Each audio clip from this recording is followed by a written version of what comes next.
So, tell us about yourself. Where are you from? I grew up in New York State in an Irish Catholic family, and a dysfunctional family.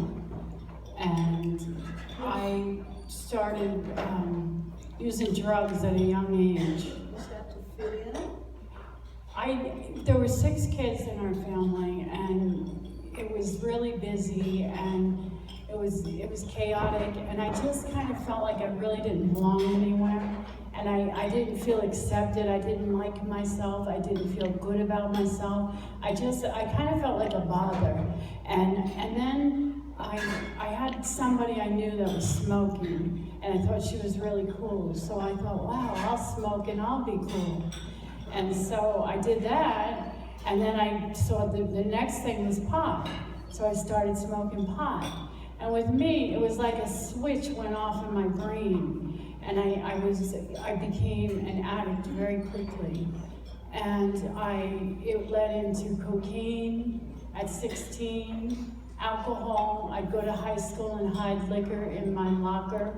And you know, our family functions, there was liquor all over, there was fighting, there was alcoholism, there was a lot of abuse, all kinds of abuse, and I just wanted to numb myself. I wanted to numb the feelings that I felt of rejected and not fitting in, and just didn't want to feel. I did not want to feel. Wow.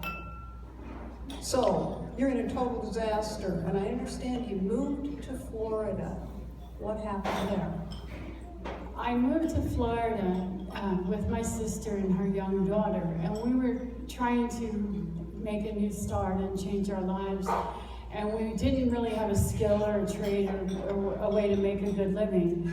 So we met a lady that was a dancer and worked in a club, and she told us about all this money we could make, and so we said we weren't Christians and we weren't all that moral, so we said, okay, why not? So we started working in the clubs, which then that led to more drugs, shooting up cocaine in the bathrooms, just that whole lifestyle. I mean, and then going from that, it's true what happens. You get into the escort work, you get into the prostitution, you start to hate yourself even more, you lose your self-respect, you feel defiled, and it's like you just don't care anymore, and you just want to keep numbing it because it's terrible. It's a terrible feeling, and you really get to the point you want to die.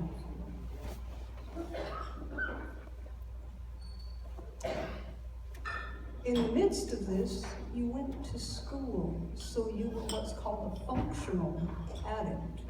You went to school.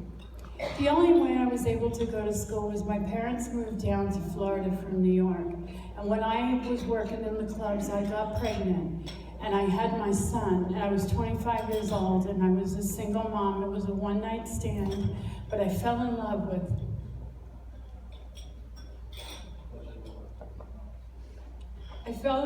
him.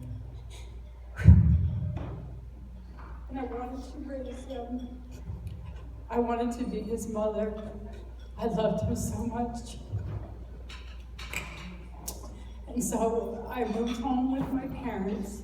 My mom said, please move home. I wanted to be productive so I could support my son, and I didn't want to be doing the dancing. I wanted to be good and be a good person. And so I went to nursing school, and he was 4. And while I was in nursing school, living at home, my mom was diagnosed with brain cancer at 55. And she became my first patient. They gave her a year to live. She died in 6 months. And my world fell apart. I can understand why that would be. Yeah.